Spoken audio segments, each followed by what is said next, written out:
सभी को मेरा प्रेज़ लॉर्ड। हम खुदा को धन्यवाद देंगे कि उन्होंने हम लोगों को एक अच्छी शाम दी और उनकी दी हुई शाम में हम लोग उनकी स्तुति और महिमा करने वाले बन पा रहे हैं। तो आइए हम लोग सब प्रार्थना के चलें।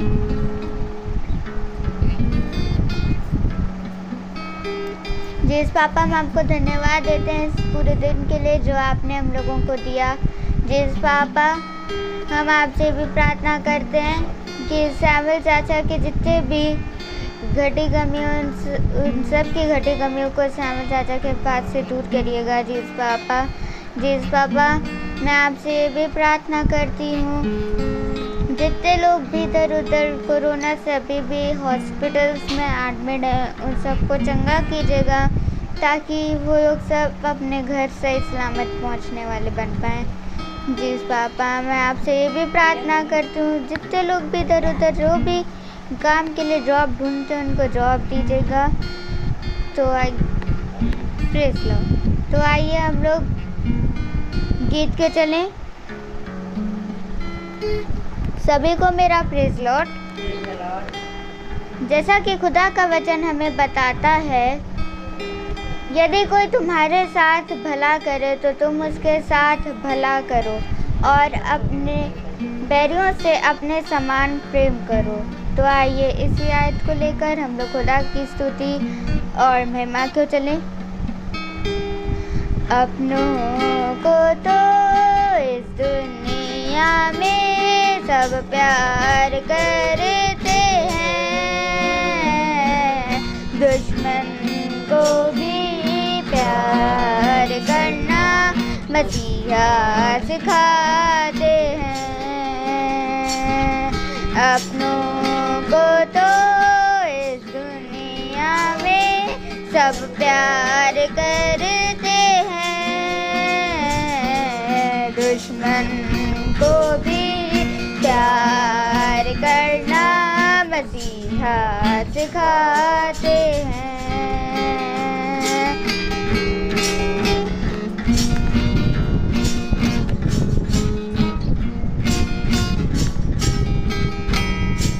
एक गाल पर जो मारे चाटा दूसरा गाल भी देना, ले जाए कोई एक मील जबरन दो मील तुम साथ जाना। एक गाल पर जो मारे चाटा दूसरा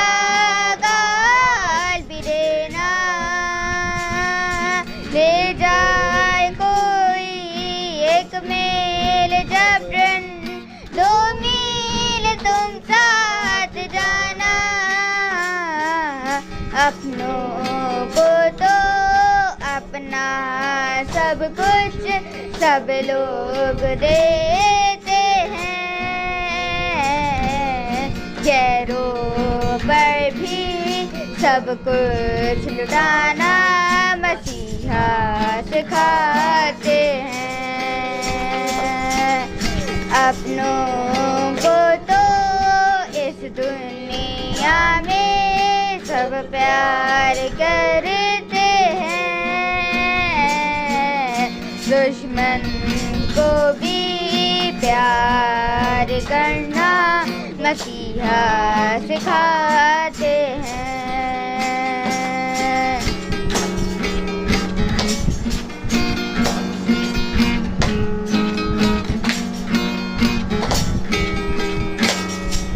अपनों को जैसे वैसे ही अपने पड़ोसी से प्यार करो तुम। यीशु मरा तेरे पापों के खातिर, ये विश्वास करो तुम। अपनों को जैसे वैसे ही अपने पड़ोसी से प्यार करो तुम। यीशु मरा तेरे पापों के खातिर, ये विश्वास करो तुम। अपनों का लोग यहाँ पर एतबा करते हैं,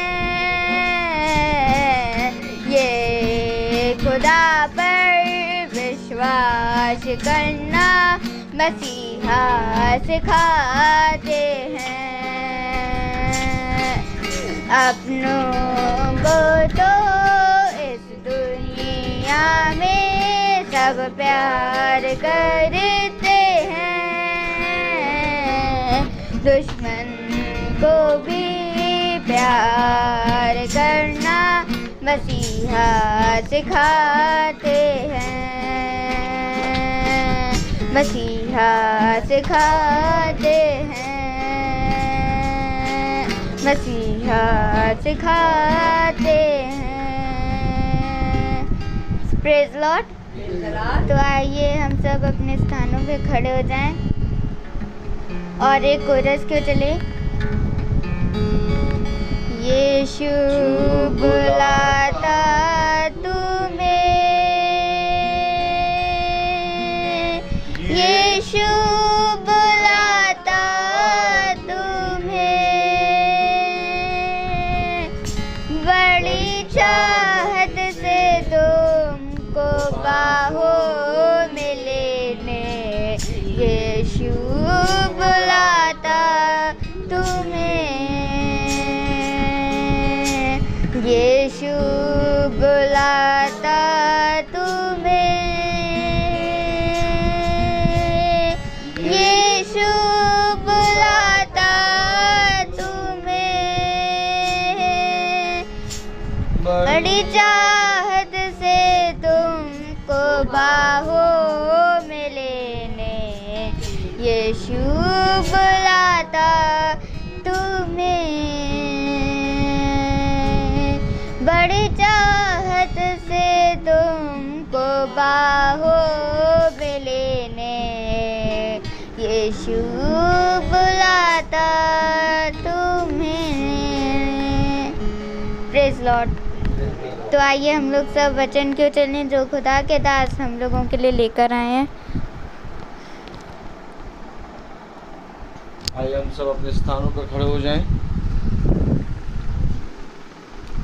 और हम प्रभु की स्तुति और महिमा में चलेंगे और प्रभु के वचन से हम पढ़ेंगे कुलुसियों उसका 2 अध्याय और उसकी 20वीं 21वीं आयत और 22वीं आयत पढ़ेंगे। 20, 21, 22 कुलुसियों 2, 20, 21, 22 हम सब पढ़ेंगे। Praise the Lord. हम सब अपने स्थानों पर खड़े हो जाएं। कुलुसियों उसका 2 अध्याय और उसकी 20, 21, 22 को पढ़ेंगे हम। जबकि तुम मसीह के साथ संसार की आदि शिक्षा की ओर से मर गए हो, तो फिर क्यों उनके समान जो संसार के हैं जीवन बिताते हो। तुम ऐसी विधियों के वश में क्यों रहते हो कि ये ना छूना, उसे ना चखना और उसे हाथ न लगाना, ये सब वस्तुएं काम में लाते लाते नष्ट हो जाएंगी, क्योंकि ये मनुष्य की आज्ञाओं और शिक्षाओं के अनुसार है। खुदावन अपने वचन को, जो कि पवित्र वचन है, इस पवित्र वचन को समझने और इस पर चलने की खुदा हम निकम्मों को सामर्थ प्रदान करे। आमीन। हम सब अपने स्थानों पर बैठ जाएं। Praise the Lord. तो यहाँ आ जाइएगा, ठीक है। Praise the Lord. तो खुदा का कलाम हमें बता रहा है कि जब तुम मसीह में गड़ गए हो, मर गए हो, तो फिर तुम उन पुरानी बातों पे कान क्यों लगाते हो। Praise the Lord. क्यों? क्योंकि अब तुम मसीह में जिस रीति से उसकी साथ गाड़े गए हो, तो ठीक उसी प्रकार से तुम मसीह में जीवित भी हुए हो। और जब तुम मसीह में जीवित हुए हो, प्रेज़ द लॉर्ड, तो मेरे प्यारे भाई बहनों, अब हम वो पुरानी बातें नहीं बोलेंगे जिन बातों को हम पहले किया करते थे, अब हम खुदा के वचन में एक नई सृष्टि हो गए हैं। Praise the Lord. और जब खुदा का वचन हमारे अंदर आता है तो हमारे अंदर, मेरे प्यारे भाई बहनों, ये अवश्य है कि नई सृष्टि उत्पन्न हो। मैं आपको सही बता रहा हूँ, वचन में लिखा है कि ये सब वस्तुएं काम में लाते लाते नष्ट हो जाएंगी, क्योंकि ये मनुष्य की आज्ञाओं और शिक्षाओं के अनुसार है। इन विधियों में अपनी इच्छा के अनुसार गढ़ी हुई भक्ति की रीति और आत्महीनता और शारीरिक योगाभ्यास के भाव से ज्ञान का नाम तो है, परंतु शारीरिक लालसाओं को रोकने में इनसे कुछ भी लाभ नहीं होता। Praise the Lord. आज जब दिन में मैं प्रेयर कर रहा था तो एक बहन ने कहा मेरे भाई की बिजनेस डाउन हो गया है और उस भाई का बहुत ही ज़्यादा लॉस हुआ है, वो बहुत मायूस है ब्रदर, उसके लिए प्रार्थना करिए। Praise the Lord.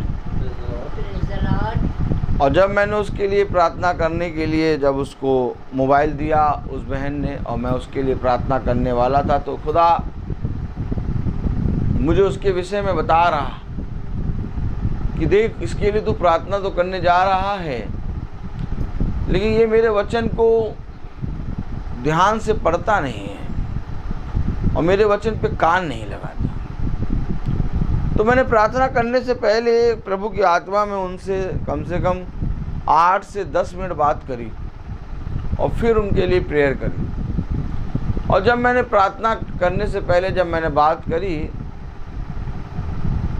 तो मेरे प्यारे भाई बहनों, वो बहुत ही निराशा में थे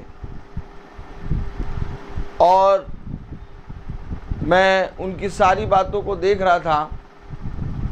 फिर मैंने खुदा के वचन से उन्हें कुछ बातें बताई और फिर उसके बाद प्रार्थना करी। और प्रार्थना करने के बाद मैंने उस बहन से कहा कि इस भाई के जीवन में वचन बहुत कम है, ये वचन नहीं जानता। मैंने उसे भाई से कहा, भाई आज तुम्हारी परेशानी है कि तुम्हारा बिजनेस नहीं चल रहा, लेकिन इसी समय में बहुत से लोगों ने अपने जीवन को खो दिया और बहुत से लोगों ने अपने जीवन को खो दिया और बहुत से लोगों ने अपने लोगों को खो दिया, अपना बिजनेस खो दिया और आज उनके पास रोटी तक नहीं है। आपका ये बिजनेस आज नहीं चल रहा, 2-3 दिन बाद, 1 महीने बाद चलने लगेगा। इसके लिए मायूस ना हो, बल्कि आनंदित हो कि तुमको खुदा ने अपना वचन दिया है। इस वचन को सुनकर, पढ़कर इस पर कान लगाओ। Praise the Lord. लेकिन मेरे प्यारे भाई बहनों, वो निराशा में था। मैंने प्रार्थना करी और प्रार्थना करने के बाद उस बहन ने मोबाइल लिया और मैंने उस भाई से पूछा था कि भाई आप बाइबल पढ़ते हैं? वो कहने लगे मैं रोज़ बाइबल पढ़ता हूँ और रोज़ प्रार्थना करता हूँ। देखिए, कठिन बात यहाँ आती है प्रेज़ द लॉर्ड कि मैं रोज़ बाइबल पढ़ता हूँ और रोज़ उस आते हैं वचन पढ़ता हूँ और प्रार्थना करता हूँ। Praise the Lord. और जब वो बहन से मैं बात करने लगा तो बहन ने भी बताया मेरा भाई रोज़ प्रार्थना करता है, रोज़ बाइबल पढ़ता है, मेरा भाई बहुत विश्वासी है। आज के समय में विश्वासी की पहचान नहीं है लोगों को। विश्वासी कौन है? आज के समय में लोग कहते हैं जो प्रार्थना करता है और जो बाइबल पढ़ता है वो विश्वासी है। नहीं, ऐसा नहीं है। बाइबल कहती है कि जो अंत समय तक बना रहेगा और जो अपने मार्ग से ना फिसलेगा, चाहे उसके जीवन में वो विपत्ति बनी भी रहे, लेकिन तब भी वो खुदा के वचन, सामर्थी वचन में विश्वास करेगा। ये विश्वासी मनुष्य की पहचान है। Praise the Lord. और लोगों को विश्वास ही मालूम नहीं है कि किसे बोलना है। वो बाइबल तो पढ़ते हैं वो प्रार्थना तो करते हैं, लेकिन खुदा का कलाम कहता कि तुम भक्ति तो करते हो परंतु मेरी शक्ति पे विश्वास नहीं करते। आज जो हम वचन को लेके बैठे हैं, आज जो हम वचन को सुन रहे हैं, आज जो हम प्रतिदिन हर शाम मीटिंग में चल रहे हैं और मीटिंग में वचन को सुन रहे हैं, मैं आप लोगों से पूछना चाहता हूं कि क्या आपके अंदर एक विश्वास उत्पन्न हुआ कि नहीं हुआ? कि वैसे ही जैसे आप विश्वास लेके आए थे और इस मीटिंग में बैठे और बाइबल पढ़ना शुरू किया और आपने प्रार्थना करना शुरू किया, बाइबल पढ़ना शुरू कर दिया, प्रार्थना करना शुरू कर दिया, मीटिंग में बैठना शुरू कर दिया, लेकिन विश्वास नहीं बढ़ा। आज हमें विश्वास को बढ़ाना है।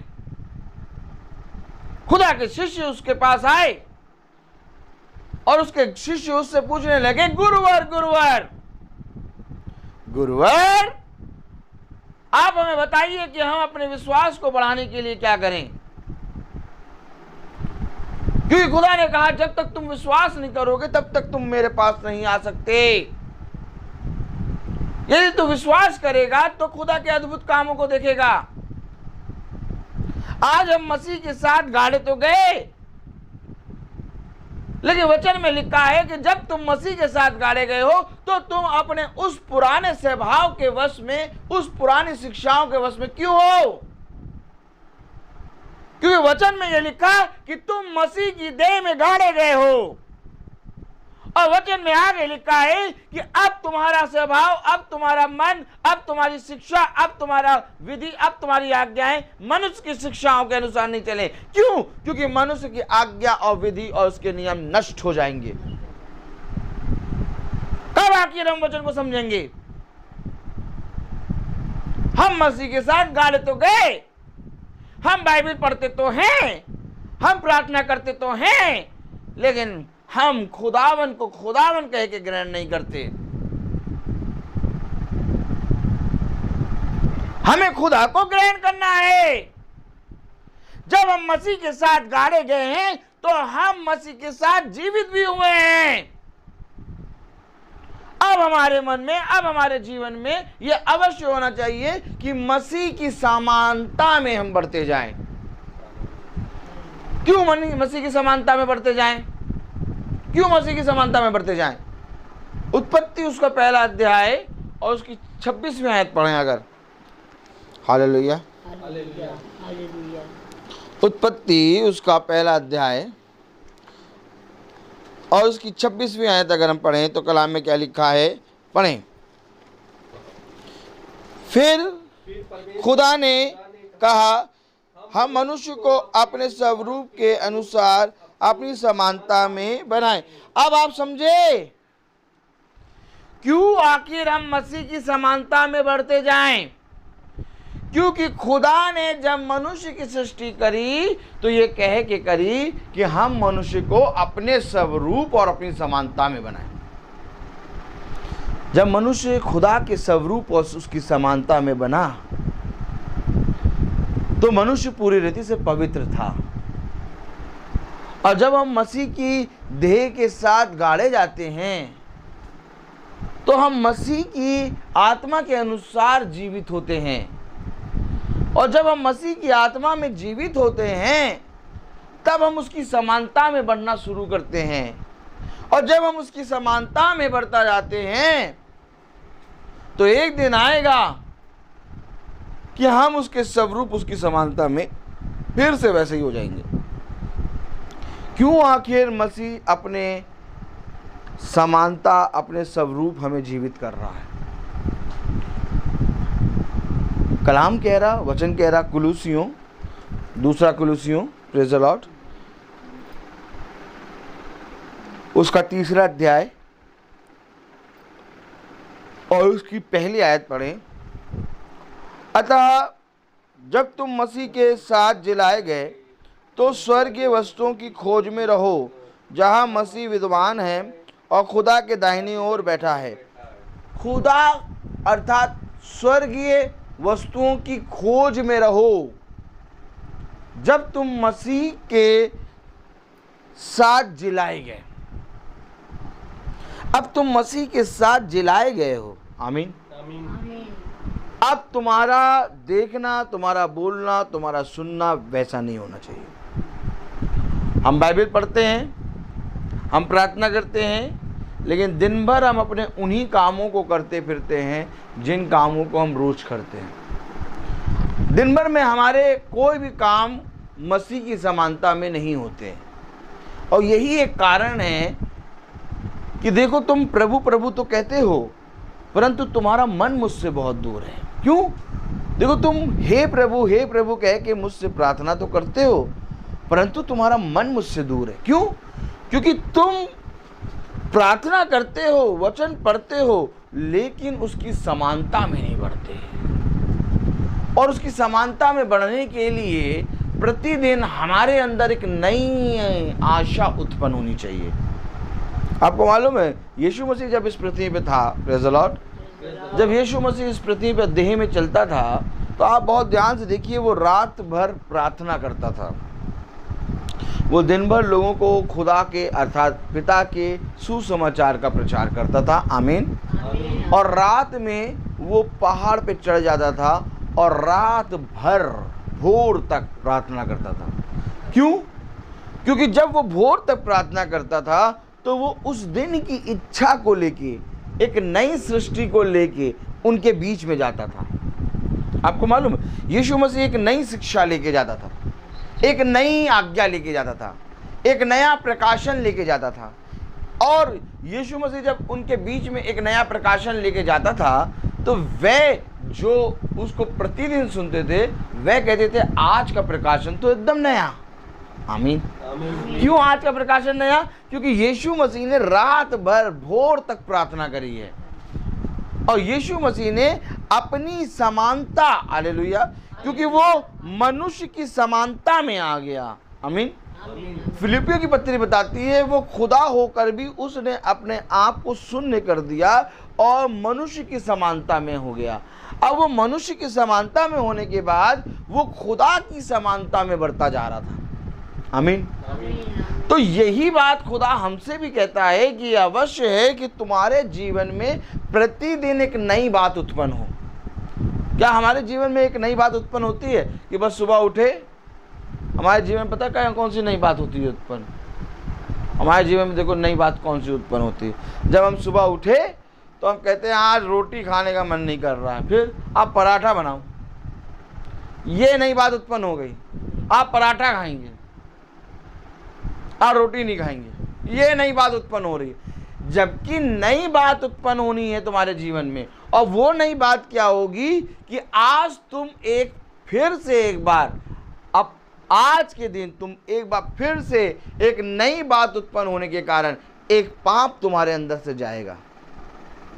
अर्थात प्रतिदिन हमारे जीवन से एक पाप जाना है, एक एक पाप घटता जाएगा, एक एक नई बात उत्पन्न होती जाएगी। क्योंकि कलाम बताता है, और तुम इस खुदा की पुस्तक में एक एक अंग करके रचे गए हो। आमीन।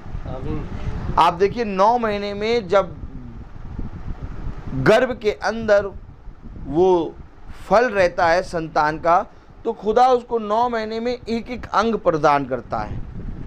धीरे धीरे करके उसके एक एक अंग को बनाता है। हर दिन उसके अंग की सृष्टि होती है, और हर दिन उसके अंग की सृष्टि के साथ फिर एक समय आता है, हर दिन उसके एक एक अंग को मजबूत करता है खुदा। ये क्या होता है? दृढ़, स्थिर। बच्चा पूरा बन जाता है, 4-5 महीने में बच्चा पूरा बन गया। लेकिन अब इस 4-5 महीने के बाद फिर जब खुदा हर दिन उसको अपनी सामर्थ, अपनी समानता में बढ़ाता है, तो खुदा उसको दृढ़ करता है, उसको स्थिर करता है, और उसके शरीर, उसकी आत्मा में इतनी सामर्थ्य देता है कि जब बच्चा जन्म ले तो इस सृष्टि के सारे वातावरण को वो झेल ले। आमीन है कि नहीं है? आमीन, आमीन, आमीन। आखिर इस सृष्टि के सारे वातावरण को वो बच्चा जन्म से कैसे झेलता है? क्योंकि उसको खुदा बना के भेजता है इस तरह से कि तेरे जीवन भर इस शरीर को जो मैंने तेरे बनाया ये बढ़ता ही रहेगा, और इसको कोई नष्ट नहीं कर पाएगा, ना कोई हवा, ना कोई, ये सारी चीजें तेरे फायदे के लिए होंगी। आमीन।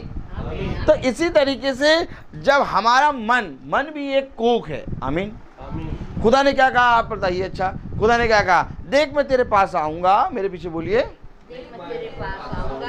और तुझ पर शुद्ध जल छिड़कूंगा, और तेरे अंदर से पत्थर का हृदय निकाल के मैं तुझे अपना मांस का हृदय दूंगा, और तब तू पूरी रीति से नई सृष्टि हो जाएगा। अब ये नई सृष्टि के अंदर से नया मन उत्पन्न होगा। Praise the Lord. मेरे प्यारे भाई बहनों, जब ये नया मन उत्पन्न होगा तो एक नई बात उत्पन्न होगी। खुदा ने कहा देखो तुम मसीह में गाड़े गए हो, और अब शरीर की अभिलाषा और उसके अनुसार ना चलो, क्योंकि शरीर की विधि और उसके नियम और मनुष्य की विधि और नियम नष्ट होंगे। अब तुम्हारे अंदर मसीह उत्पन्न हुआ है, अर्थात तीसरा अध्याय कह रहा है अब तुम मसीह में एक नई सृष्टि हो गए हो, अब तुम मसीह में जिलाए गए हो, अब तुम्हारे अंदर एक नई आत्मा उत्पन्न हुई है, अब तुम्हारे अंदर पुराने जैसी बातें नहीं होनी चाहिए। अब प्रतिदिन तुम्हारे अंदर एक नई सृष्टि, एक नया मन जो है उसके अंदर एक नई बात उत्पन्न होनी है। लेकिन हम क्या करते हैं? अपना वही पुराना मन रखे, मसीह के साथ गाड़े गए, लेकिन अपने उन कामों से मन नहीं फिराते। अरे मैं आपको क्या दिखाऊं, दिखाते हैं, चलिए आइए। Praise the Lord, hallelujah. खोलिए पहला कुरिन्थियों। देखिए आप समझिए वचन को, क्यों आखिर कह रहे हैं? कह रहा है खुदा कि तुम मसीह के साथ जिलाए गए हो। हालेलुया, तुम मसीह के साथ जिलाए गए हो। अब मसीह के साथ जब तुम जिलाए गए हो तो तुम्हारे अंदर अवश्य है कि एक नया मन उत्पन्न हो। अब तुम्हारे अंदर वो पुरानी बातें नहीं हो। क्यों? क्योंकि देखो गाड़े तो गए तुम मसीह के साथ। Praise the Lord. याजक को देखिए, गाड़े तो गए तुम मसीह के साथ और मसीह के साथ जिलाए भी गए, लेकिन तुम्हारे अंदर मन जो है उस मन में नया मन उत्पन्न नहीं हुआ।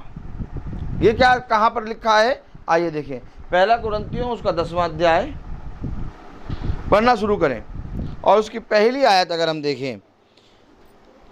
हाँ, पहला कुरिन्थियों उसका 10वां अध्याय और उसकी पहली आयत अगर हम पढ़ें तो कलाम में क्या लिखा है? Praise the Lord. हाल एक बार जा खोल ले मम्मी भी। Praise the Lord. हाँ, 10वां अध्याय पहली आयत, पहला कुरिन्थियों 10वां अध्याय पहली आयत पढ़े जरा।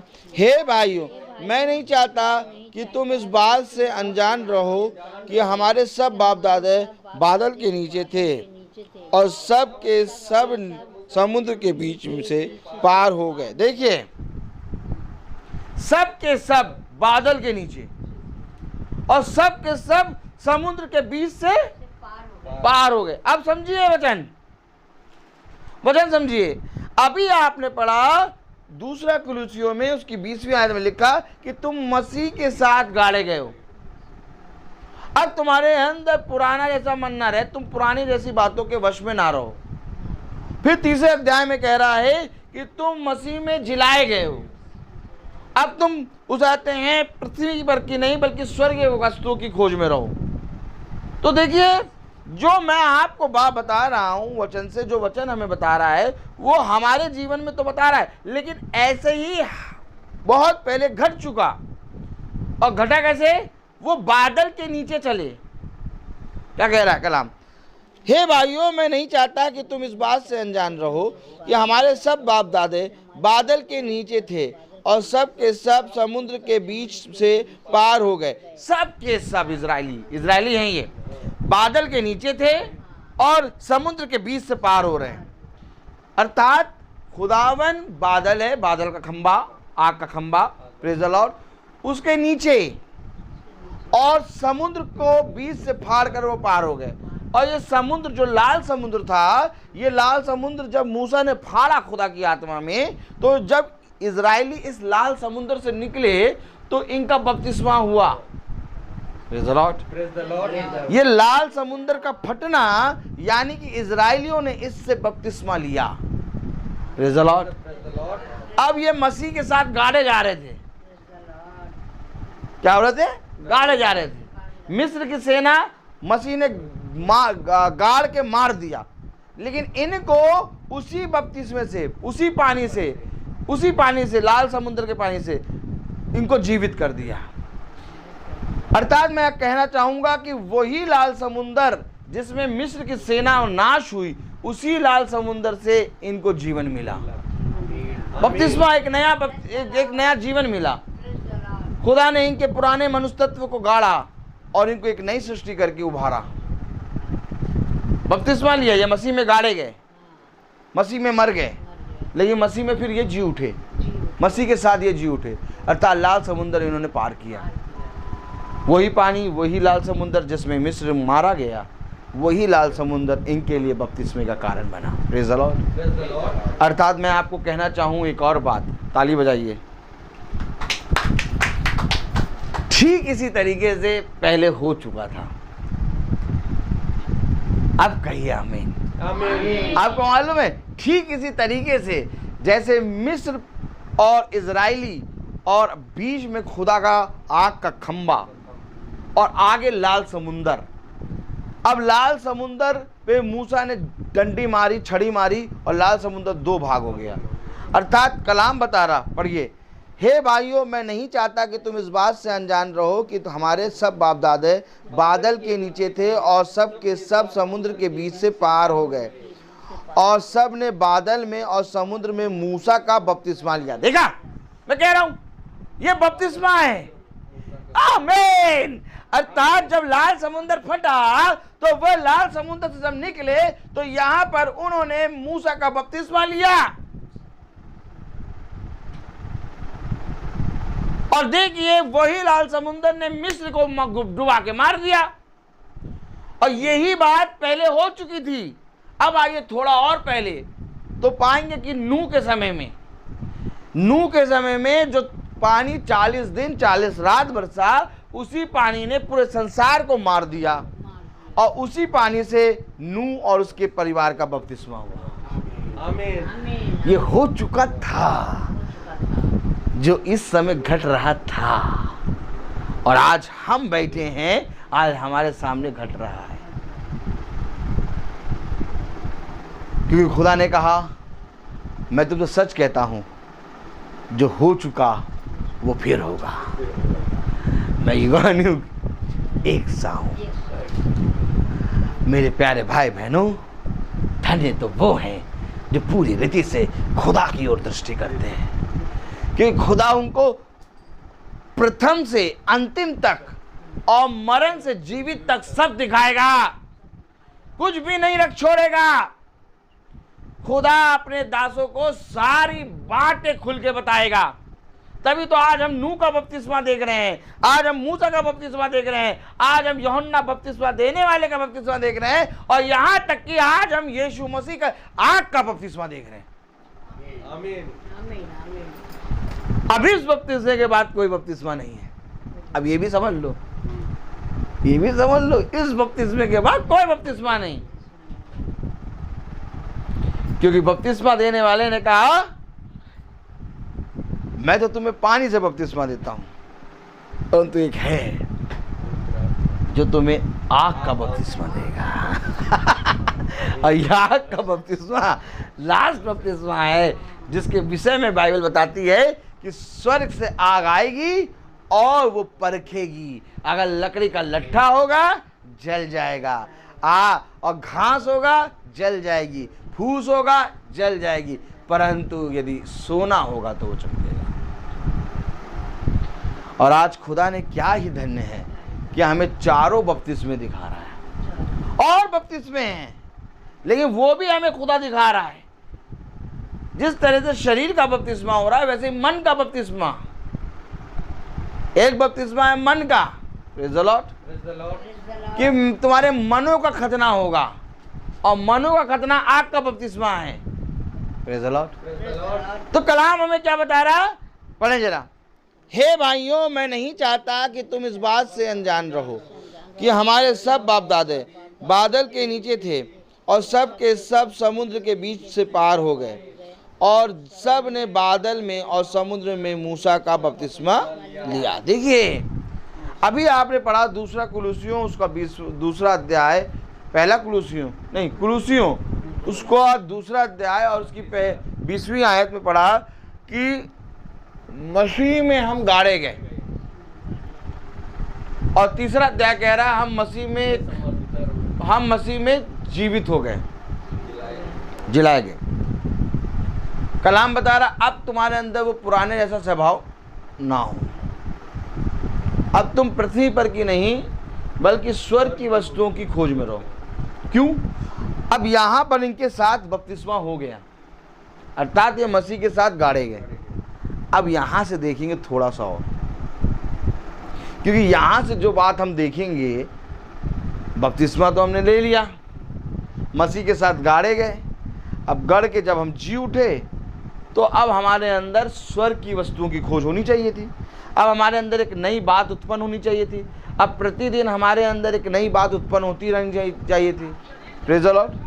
अब हमारे अंदर जब प्रतिदिन नई बात उत्पन्न होगी तो क्या हो जाएंगे हम? मसीह की समानता में। दिन प्रतिदिन हमारे अंदर बात उत्पन्न होती जाएगी, नई बात उत्पन्न होती जाएगी, और हम दिन प्रतिदिन मसीह की समानता में बढ़ते जाएंगे। तो अब यहाँ पर इनको भी ऐसे ही होना था। इजराइलियों ने जब बपतिस्मा ले लिया तो इजराइलियों को प्रतिदिन खुदा के साथ चल रहे हैं। मूसा उनका अगुवा है। खुदा ने मूसा को उनके लिए ठहराया चरवाहा के रूप में। Praise the Lord. और इनको अब खुदा की समानता में बदलते जाना चाहिए था, लेकिन करने क्या लगे? पढ़ें आगे। और सब ने एक ही आत्मिक जल पिया, क्योंकि वे उस आत्मिक चट्टान से पीते थे जो उनके साथ साथ चलती थी, और वह चट्टान मसीह था। देखिए, वो मसीह की चट्टान से पीते थे। इतना भयंकर बपतिस्मा, इतना पवित्र बपतिस्मा, मसीह की चट्टान से पी रहे हैं, आत्मिक चट्टान से पी रहे हैं। उस लाल समुंदर से, वो जिस लाल समुंदर में मिस्र की सारी सेना मर गई, उससे वे जीवित होकर निकल गए। आग के खंबे में रह रहे हैं, आग के बादल के खंबे के नीचे, बादल के नीचे चल रहे हैं, आग का खंबा सामने सामने चल रहा है? फिरौन के 10 विपत्तियों को देख के आ रहे हैं, सारी बातों को ये देख रहे हैं, और रोज आत्मिक चट्टान से पी रहे हैं, और वो चट्टान मसीह है, अर्थात मसीह के साथ चल रहे हैं, पी रहे हैं, खा रहे हैं। अब ये वो आए, कौन है ये? भैया हम बाइबल पढ़ते हैं। हाँ, वो सही कह रहे हैं। आप देखिए याजक की तरफ, आप समझ में आया? आत्मिक चट्टान से पी रहे हैं। बादल बादल के नीचे ये चल रहे हैं, और मूसा आगे आगे चल रहा है। लाल समुद्र में इन्होंने बपतिस्मा ले लिया, और प्रतिदिन आत्मिक चट्टान का जल पी रहे हैं। अब जब इनके लिए प्रार्थना करेंगे तो आप कैसे करेंगे? इनके लिए प्रार्थना करेंगे। अगर इनमें से कोई इजराइली आ जाए आज और कहे भैया, हाँ ताली बजाइए, सोचिए जरा, थोड़ा सोचिए। अब इसमें से कोई इजराइली आ जाए, कैसा इजराइली आ जाए? जरा पहला कुरिन्थियों 10वां अध्याय उसकी पहली, दूसरी, तीसरी आयत पढ़े। पहले देखिए कैसा इजराइली है। हाँ, पढ़े। हे भाइयों, मैं नहीं चाहता कि तुम इस बात से अनजान रहो कि हमारे सब बाप दादे बादल के नीचे थे, और सब के सब समुद्र के बीच से पार हो गए, और सब ने बादल में और समुद्र में मूसा का बपतिस्मा लिया, और सब ने एक ही आत्मिक भोजन किया, और सब ने आत्मिक जल पिया, क्योंकि वह उस आत्मिक चट्टान से पीते थे जो उनके साथ साथ चलती थी, और वह चट्टान मसीह था। भोजन भी किया, पानी भी पिया, आत्मिक जल पिया, आत्मिक भोजन किया है, और बपतिस्मा भी ले लिया। अब इनमें से कोई एक इजराइली आए और कहे पास्टर रोहित, पास्टर रोहित भैया बैठे हैं अपने, वो पास्टर रोहित अपने जुगाड़ में रहते हैं। तो पास्टर रोहित बैठे बहुत बढ़िया कान खुजा रहे, कह रहे पता नहीं अभी मिठाई आएगी क्या आएगी, आज तो मिठाई का दिन है। आप पता है कौन सा दिन है? नहीं यार, मिठाई दिवस। हाँ, आज कोई समोसा नहीं बना रहा होगा। आज आप देखिए कहीं समोसा नहीं मिलेगा। आज जो जना समोसा ढूंढ के ले आए उसको 1 समोसा इनाम। आज समोसा नहीं मिल रहा होगा, आज केवल मिठाई दिवस। आज जिसने कभी मिठाई बनाई नहीं होगी, आज वो भी चीनी से मिठाई बना के बेच रहा होगा, उसकी मिठाई भी बिक गई होगी। आज का दिन मिठाई दिवस, किसी को मालूम ही नहीं। अब हम लोग खुदा के साथ चलते हैं तो हम लोग को खुदा रोज समझ में आ रहा, मिठाई दिवस। अब हम लोग खुदा के साथ रोज चलते हैं तो खुदा हम लोग को रोज नई नई बातें बताता है। यही तो नया नया जन्म है। उनको मालूम ही नहीं वो कौन सा त्योहार मना रहे हैं, मिठाई दिवस। सोचो एकदम एक ये सोचो, ऐसे सोचो, अच्छा सोचो कि पूरे मिठाई शॉप से मिठाई खत्म और रक्षाबंधन आज, और कहीं लखनऊ में मिठाई नहीं, तो बताओ रक्षाबंधन कैसे मनाएंगे? सब परेशान हो जाएंगे कि भैया अब राखी कैसे बांधे, मिठाई नहीं मिल रही। तो कोई गुड़ लेके जाएगा, कोई चीनी लेके जाएगा। चीनी और गुड़ भी खत्म कर दो, जाओ। चीनी गुड़ और मिठाई है ही नहीं। अब ये रक्षाबंधन कैसे बनाएंगे? इनका रक्षाबंधन नष्ट हो जाएगा। कलाम क्या बता रहा, वचन क्या कह रहा, समझो।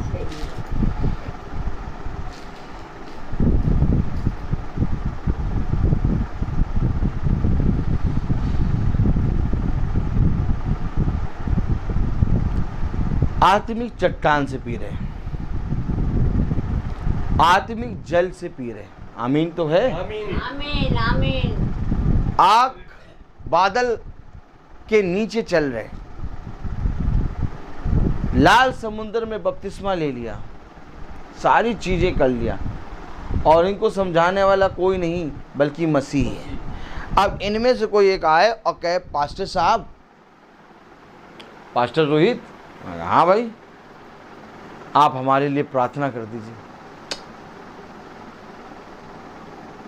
अब पास्टर रोहित सोचें कि भैया ये तो उसाते हैं बादल के नीचे चल रहे हैं और आत्मिक जल पी रहे हैं, आत्मिक भोजन भी कर रहे हैं, समझिए वचन को, हैं, और लाल समुद्र के पार भी हो गए, जहां से सब मर गए वहां से पार हो गए। अब ये आके कह रहे हैं हमारे लिए प्रार्थना कर दीजिए। तो भैया मैं क्या प्रार्थना करूं इनके लिए? कभी कभी आपको मैं बताऊं, जब मैं रोज प्रार्थना करता हूं लोगों के लिए, और बहुत प्रार्थना होती है, मेरी बीवी का कहना है कि तुम केवल एक काम करते हो, मोबाइल लेके प्रार्थना ही करते रहते हो, कभी मुझसे तो बात ही नहीं करते। Praise the Lord. तो मैंने कहा देखो, एक मनुष्य होता है जो मोबाइल लेके गाली बकता रहता है, बद्दुआ देता रहता है, और मैं मोबाइल लेके दुआ करता रहता है। अंतर ये। तो मैं आपको बताऊं कि जब प्रार्थना करते हैं तो बहुत से लोगों से बातें होती हैं, तो आश्चर्य की बात तो तब होती है, जैसे आज मैंने आपको बताया, उस भाई से मैंने बात करी, मैंने जब प्रार्थना कर दिया और मुझे मालूम हो गया कि इसका जीवन वचन से बहुत दूर है, और मैंने उसको साफ साफ बता दिया। उससे मैंने ये कहा, देखो भैया, मैं सबसे पहली बात तो मुंह के ऊपर बोलता हूँ, मुंह पे बोलता हूँ, कोई भी बात होगी मैं मुंह पे बोलूँगा। Praise the Lord. चाहे तुम्हें बुरी लगे चाहे अच्छी। मैंने उससे साफ कह दिया कि तुम खुदा के वचन से बहुत दूर हो, तुम्हें चाहिए कि खुदा की ओर फिरो। तो भैया जब प्रार्थना हो गई, तब भैया मेरे उनकी मम्मी ने कहा कि भैया ये तो रोज़ प्रार्थना करते हैं, रोज़ दुआ करते हैं। हमने कहा यार ये रोज़ बाइबल पढ़ते हैं, रोज़ दुआ करते हैं, तब खुदा इनके विषय में ऐसी बात क्यों दिखा रहा? ये वही लोग हैं जो इससे खाते हैं, इससे पीते हैं, परंतु इसकी सुनते नहीं। आज यीशु मसीह के नाम में लोग खा रहे हैं, आज यीशु मसीह का नाम ले लेके लोग जी रहे हैं, आज यीशु मसीह के नाम ले लेके लोग चंगे हो जा रहे हैं, आज यीशु मसीह का नाम लेके लोगों की घटी बढ़ोतरी में बन जा रही है, आज यीशु मसीह का नाम लेके लोग बिछौने पे अच्छी मीठी नींद सो रहे हैं। ये हो गया खाना पीना यीशु मसीह का नाम ले लेके, लेकिन यीशु मसीह के नाम पर विश्वास नहीं कर रहे। उसने कहा मेरे नाम के कारण तू इस पृथ्वी पर जो कुछ भी मांगेगा वो सब मैं तुझे दूंगा, और मिल रहा है, लेकिन विश्वास नहीं कर रहे। ऐसे ही ये लाल समुद्र से पार हो रहे हैं, ऐसे ही ये आत्मिक चट्टान से पी रहे हैं, ऐसे ही वो बादल के नीचे ये चल रहे हैं, ऐसे ही ये आत्मिक मांस खा रहे हैं, आत्मिक जल पी रहे हैं और मूसा का बपतिस्मा ले रहे हैं, लेकिन इनका विश्वास खुदावन यीशु मसीह पे नहीं है, रत्ती भर नहीं। हम में से कोई भाई बहन ऐसा ना हो जो प्रतिदिन शाम की मीटिंग सुन रहा है 5 बजे वाली, और प्रतिदिन बाइबल पढ़ रहा है और प्रतिदिन प्रार्थना कर रहा है, लेकिन विश्वास खुदावन यीशु मसीह पे नहीं। मैं आपसे फिर कहूँगा कि इससे पहले कि हम प्रार्थना सुनना शुरू करें, इससे पहले कि हम बाइबल पढ़ें, इससे पहले कि हम प्रार्थना करें, हम विश्वास करें कि केवल एक ही है जिसकी समानता में हमको बढ़ते जाना है, केवल एक ही है जिसके स्वरूप में हमें बनना है। उसने कहा मसीह का स्वभाव, मसीह के स्वभाव की तरह तुम्हारा स्वभाव। आमीन, आमीन। तो कलाम क्या कह रहा, पढ़े जरा 5वीं आयत 10:5, पहला कुरिन्थियों उसका 10वां अध्याय उसकी 5वीं आयत। परंतु खुदा उनमें से बहुतों से प्रसन्न ना हुआ, इसलिए वे जंगल में ढेर हो गए। अब देखिए, खुदा उनसे प्रसन्न नहीं हुआ, ढेर हो गए। खुदा उनमें से बहुत से लोगों से प्रसन्न नहीं हुआ, वो ढेर हो गए। अब आप मुझे बताइए, क्या आत्मिक चट्टान मसीह नहीं था? था। क्या आत्मिक जल मसीह नहीं था? था। क्या वो बादल जिसके नीचे ये चलते थे वो बादल यीशु मसीह नहीं था? था। क्या वो लाल समुंदर जिससे इन लोग चीर के बाहर निकले वो बपतिस्मा नहीं था? था। लेकिन तब भी ये ढेर हो गए। आज कम से कम 100 में से 80 और 90% ईसाई ऐसे ही है। और 100 में से 90% ईसाई ऐसा है कि वो ढेर हो रहा है, ढेर की कैटेगरी में है, वो ढेर हो जाएगा। आत्मिक चट्टान केवल एक है, खुदा का वचन पढ़ रहा है, लेकिन जब बात करेगा ना, भैया क्या बताएं, बच्चा भी बात नहीं सुनता। हम तो अपने बच्चों से बहुत परेशान हैं, इतना बाइबल पढ़ रहे हैं, इतना प्रार्थना कर रहे हैं, लेकिन तब भी भैया क्या होता है, बच्चे सुधरने का नाम ही नहीं ले रहे।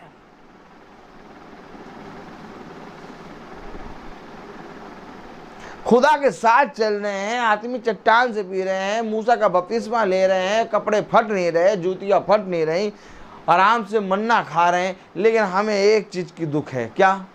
वो मिस्र में बहुत बढ़िया वो मिलता था मांस, उसका जो वो था ना लहसुन का टेस्ट क्या बात था,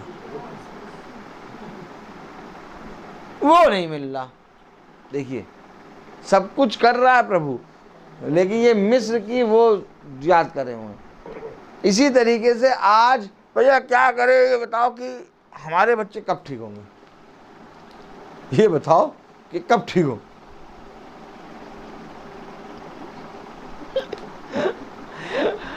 आपको मालूम है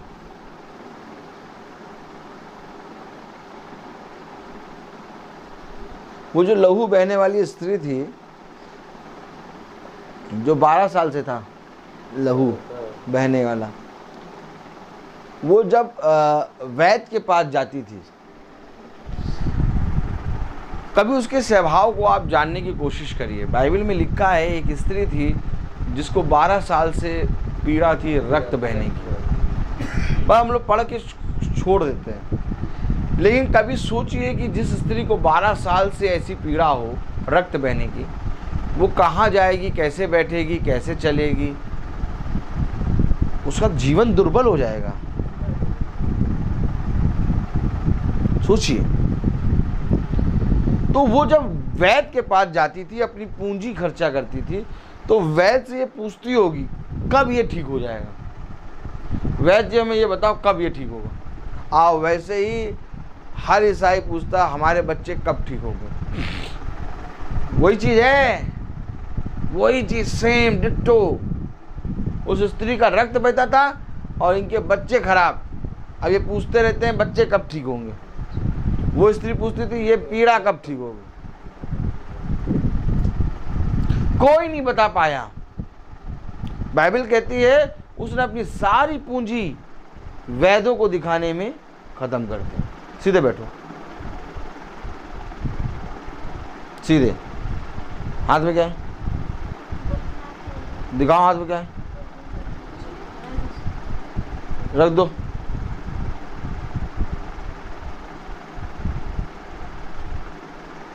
सारी पूंजी उसने वैद्यों को दिखाने में खर्च कर दी।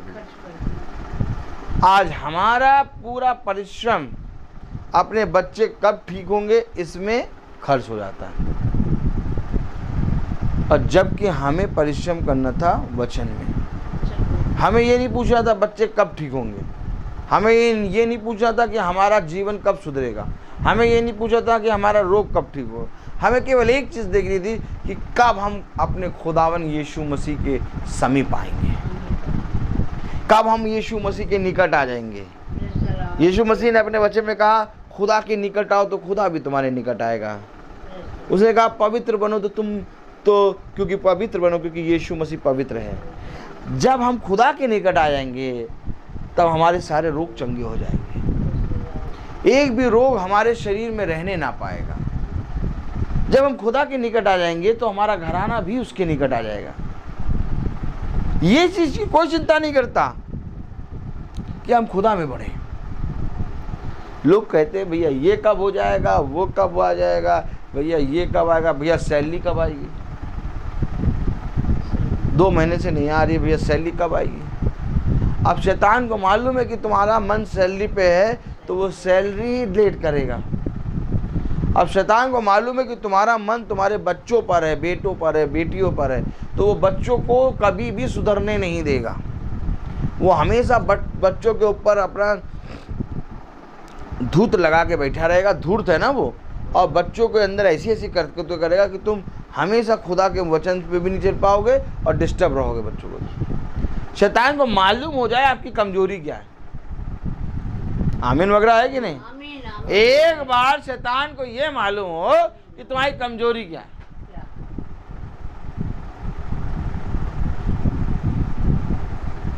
आखिर दाऊद क्यों रुक गया? युद्ध में दाऊद क्यों नहीं गया? क्योंकि यहीं पर शैतान उसको पटकने वाला था। दाऊद को यहीं पर शैतान पटकने वाला था। छत पे टहल रहा है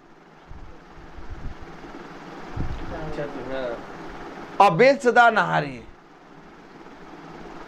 यही तो सारी चीजें हैं कि कमी देखनी है। शैतान को कहीं पर भी एक छोटा सा, एक हल्का सा सुई के बराबर छेद दिख जाएगा पानी को, तो पानी पूरे नाव को डुबो देगी। इसी तरीके से अगर हमारे मन में हल्का सा भी किसी के प्रति भी सोच और विचार है, बस शैतान वहीं पर आके कब्जा मारेगा ताकि तुमको वहीं से गिराए। समझ लेना ये युद्ध है। इसलिए खुदा ने कहा पूरे मन से मेरे पास आओ। अपने मन में अपनी कोई भी बात को स्मरण ना रखो, बल्कि अपनी सारी बातों को खुदावन यीशु मसीह के हाथों में दो। अपने सारी चीजों को खुदावन यीशु मसीह के हाथ में दो। हर एक चीज को खुदा के दाहिने हाथ पे रख के सौंप दो। मैं तुमको सच कहता हूं, देखो तुम्हारा जीवन सरल हो जाएगा।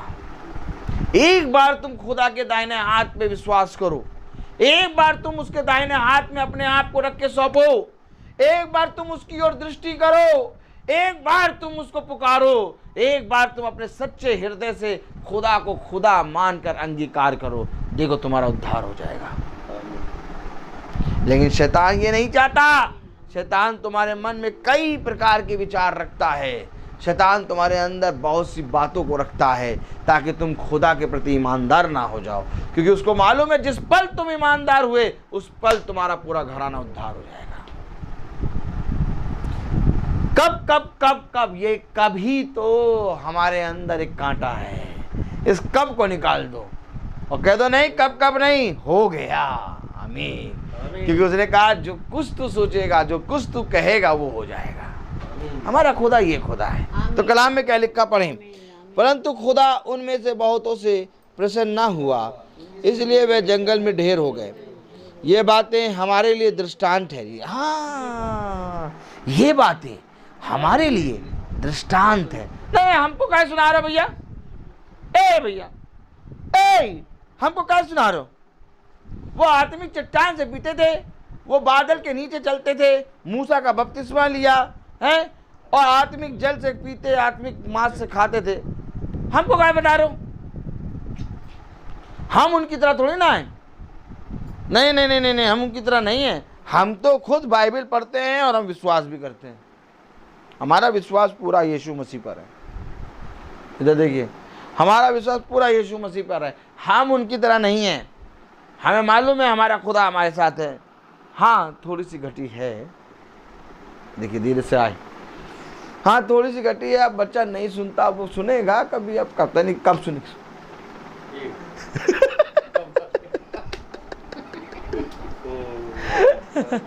देखिए बातें, देखिए यही बातें अपने जीवन से दूर करना है। खुदा ने कहा सुनो, अगर अय्यूब और मूसा और एलिया भी आके इस नगर के लिए प्रार्थना करें तो भी ये नगर नहीं बचेगा, क्योंकि इस नगर ने मेरे विरुद्ध पाप किया है।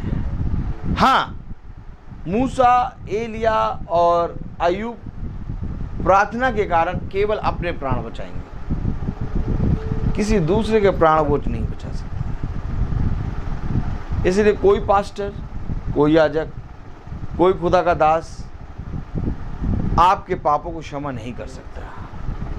पापों को क्षमा करने का केवल एक के पास अधिकार है और वो है यीशु मसीह। हाँ, आप याजक के पास जाकर अपने पापों को बता सकते हैं और उन पापों को, उन बातों को याजक खुदा के सामने ले जाके रखेगा और खुदा उन सारे पापों को तुमको क्षमा देगा। लेकिन अगर तुम कहो कि पास्टर, याजक, फादर या कोई भी जना तुम्हारे पापों को क्षमा कर दे, तो वो नहीं क्षमा करेगा, क्योंकि पापों को क्षमा करने का अधिकार केवल यीशु मसीह के पास है और ये अधिकार खुदा ने अपनी दुल्हन को दिया है। उसे कहा तुम जिसके पाप क्षमा करोगे उसके पाप क्षमा हो जाएंगे और तुम जिसके पाप क्षमा नहीं करोगे उसके पाप क्षमा नहीं हो। ये अधिकार पाने के लिए तुम्हें एक परिश्रम करना है। कोई याजक, कोई पास्टर इस अधिकार को नहीं पा सकता जब तक उसका परिश्रम खराई के साथ ना हो। क्योंकि देखो, मूसा और खुदा ने अपने दासों को, अपने अभिषिक्तों को ये फल दे दिया था।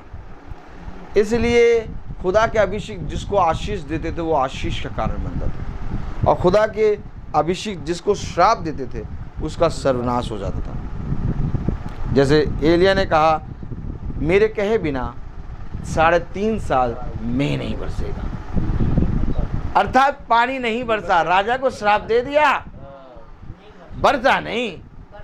ठीक इसी तरीके से एलिया ने उसाते हैं प्रार्थना करी और फिर पानी बरसा। ये सारी बातें खुदा के वचन से हमें मिलती हैं। लेकिन कब हम आखिर खुदा के वचन में बढ़ेंगे?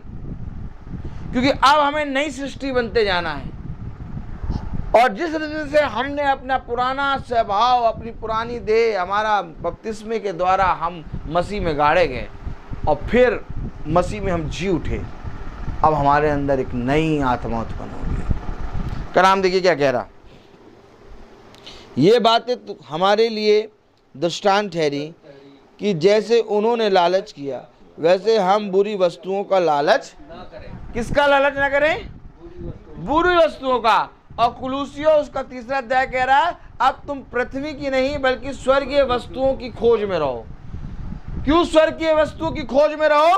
क्योंकि यहां पर लिखा कि अब तुम बुरी वस्तुओं की लालच ना करो। और बुरी वस्तुओं की लालच क्या है? पृथ्वी की। और स्वर्गीय वस्तुओं की लालच क्या है? अच्छी वस्तु। क्यों कह रहा 3रा अध्याय कि अब तुम पृथ्वी पर की वस्तुओं की नहीं बल्कि स्वर्ग की वस्तुओं की खोज में रहो। क्यों रहे स्वर्ग की वस्तुओं की खोज में? क्योंकि यहाँ पर लिखा है 1 कुरिन्थियों उसका 10वां अध्याय और उसकी 6वीं आयत में लिखा है ये बातें हमारे लिए दृष्टांत ठहरी कि जैसे उन्होंने लालच किया वैसे हम बुरी वस्तुओं का लालच ना, अर्थात पृथ्वी पर की किसी भी वस्तु के पे मन न लगाए। किसी भी वस्तु पे मन नहीं लगाना है पृथ्वी पर की, क्योंकि हमारे लिए अब एक धन है वो स्वर्ग का है। अब हमें स्वर्ग की वस्तुओं पे मन लगाकर उसके अनुसार चलना है। और ये पृथ्वी की सारी चीजें अपने आप मिलती जाएंगी। आप पृथ्वी की वस्तुओं की लालच करता है मनुष्य, और पृथ्वी की वस्तुओं की लालच करके खुदा के विरोध में पाप कर देता है। और जहां उसने पृथ्वी की वस्तुओं की लालच करी वहां वो खुदा के विरोधी हो गया। खुदा का कलाम कह रहा तुम अब मसीह में जिलाए गए हो, अब तुम स्वर्गीय वस्तुओं की खोज में रहो। क्यों? क्योंकि एक और वस्तु है और वो है पृथ्वी पर की वस्तु। तो अब आप मुझे बताइए कि आप किस वस्तुओं की खोज में रहेंगे? स्वर्ग की वस्तुओं की खोज में कि पृथ्वी की वस्तुओं की खोज में? अगर आप पृथ्वी पर की वस्तुओं की खोज में रहेंगे, प्रेज़ द लॉर्ड, हालेलुया।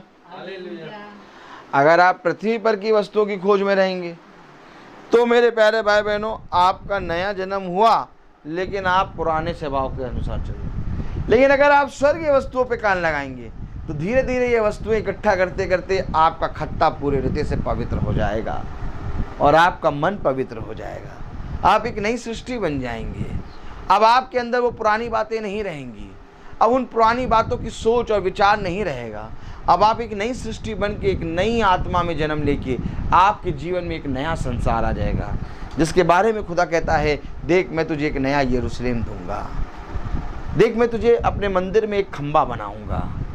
अब तू मेरे मंदिर में एक खंबा बनेगा जो कभी बाहर ना निकलेगा। अब तू सदैव मेरी दृष्टि के सामने रहेगा। आमीन। अब मैं तेरे माथे पे अपने नाम की, यीशु मसीह के नाम की और नए यरूशलेम की मोहर लगाऊं। अब कोई तुझे मेरे अदन की वाटिका इस नए यरूशलेम से बाहर नहीं निकाल पाएगा। कब? जब तू स्वर्गीय वस्तु की खोज में रहेगा। इसलिए मेरे प्यारे भाई बहनों ये अवश्य है कि हम स्वर्गीय वस्तुओं के अनुसार चलें। थोड़ा और पढ़ेंगे बस। लालच ना करें और ना तुम मूर्ति पूजक बनो जैसे कि उनमें से कितने बन गए थे। जैसा लिखा है लोग खाने पीने बैठे और खेलने कूदने उठे, और ना हम व्यभिचार करें जैसा उनमें से कितनों ने किया और एक दिन में 23,000 मर गए। इसको कल हम प्रचार करेंगे। एक दिन में 23,000 मरे। ना तुम मूर्ति पूजक बनो और ना तुम उसाते हैं लालच करो जैसा उन्होंने किया और एक दिन में 23,000 मर गए। ढेर कर दिया प्रभु ने उनको। क्यों? क्योंकि प्रभु उनसे खुश नहीं हुआ। आज बहुत आनंद आ रहा होगा लोगों को राखी बंधवा के। आज बहन और भाई के प्यार को उमड़ता हुआ देख रहे होंगे।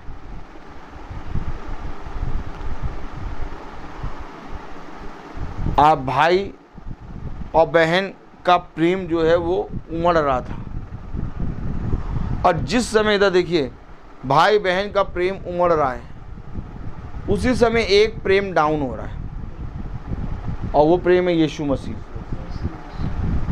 याद रखिए यीशु मसीह ने तुमसे ऐसा प्रेम किया कि उसने अपने प्राणों को भी दे दिया। एक प्रेम हमारे पास है, वो है यीशु मसीह, और उस प्रेम के अलावा हमारे पास कोई प्रेम नहीं होना चाहिए। खुदा ने कहा जो माता या पिता को पुत्र मुझसे अधिक प्रेम करे वो मेरे योग्य नहीं, और जो माता पिता अपने पुत्र को मुझसे अधिक प्रेम करे वो मेरे योग्य नहीं। यानी प्रेम एक है, वो है हमारे पास वचन।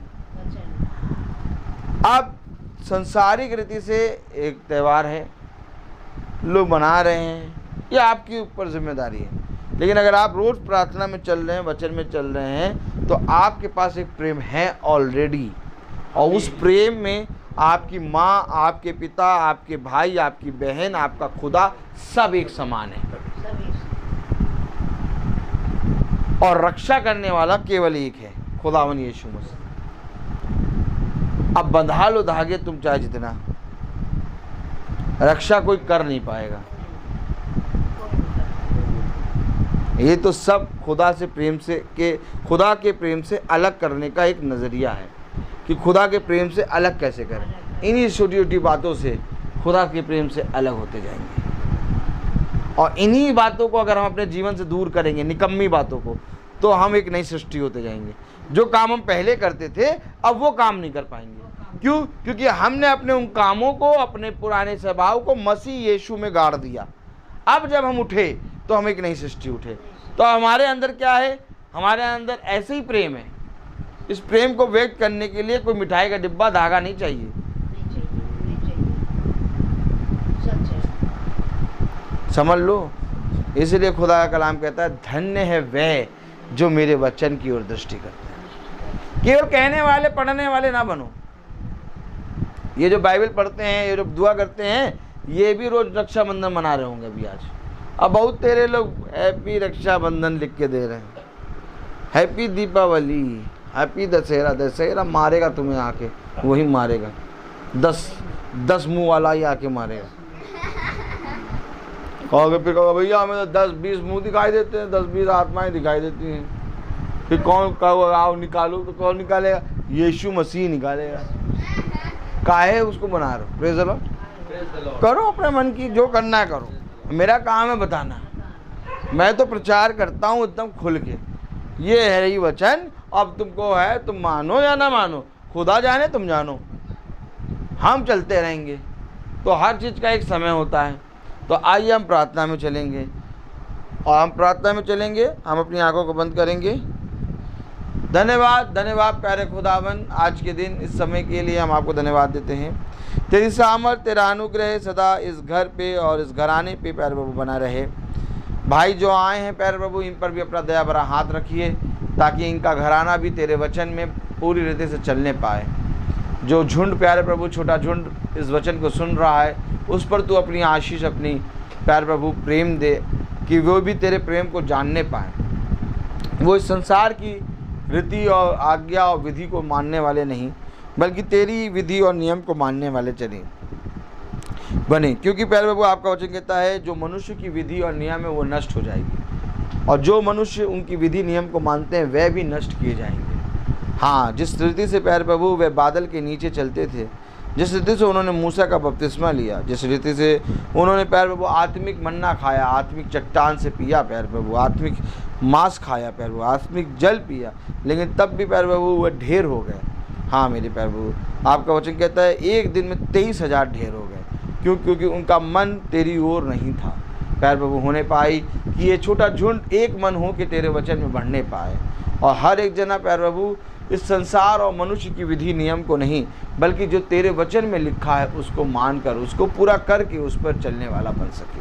अपना आत्मा सदा हम सब पे बनाए रख प्यारे प्रभु, हम तेरे वचन के अनुसार चलने वाले बन सकें। सैमुअल के जितना भी दर्द होता है, उस दर्द को हील कीजिए, उसको समझ और बुद्धि और उसको एक नया बल प्रदान कीजिए। सारा के गर्भ की रक्षा कीजिए, रबिका के गर्भ की रक्षा कीजिए, और प्यारे प्रभु सब पर अपनी दया दृष्टि बनाए रखिए। दिन प्रतिदिन हम आपके वचन में बढ़ते जाएं। जो बहन, जो भाई वचन यूट्यूब और फेसबुक से सुनते हैं, उन पर भी अपना आशीष भरा हाथ रख। हाँ मेरे प्यारे प्रभु, हम आपके वचन में सदा बढ़ने पाएँ, हम घटें और आप बढ़ें प्यारे प्रभु। इस प्रार्थना को हम आपके प्यारे नाम, पवित्र नाम यीशु मसीह के नाम से मांगते, सो सुनिए और ग्रहण कीजिए, आमीन। हे हमारे पिता जो स्वर्ग में है, तेरा नाम पवित्र माना जाए, तेरा राज्य आए, तेरी इच्छा जैसे स्वर्ग में है वैसे इस पृथ्वी में पूरी हो।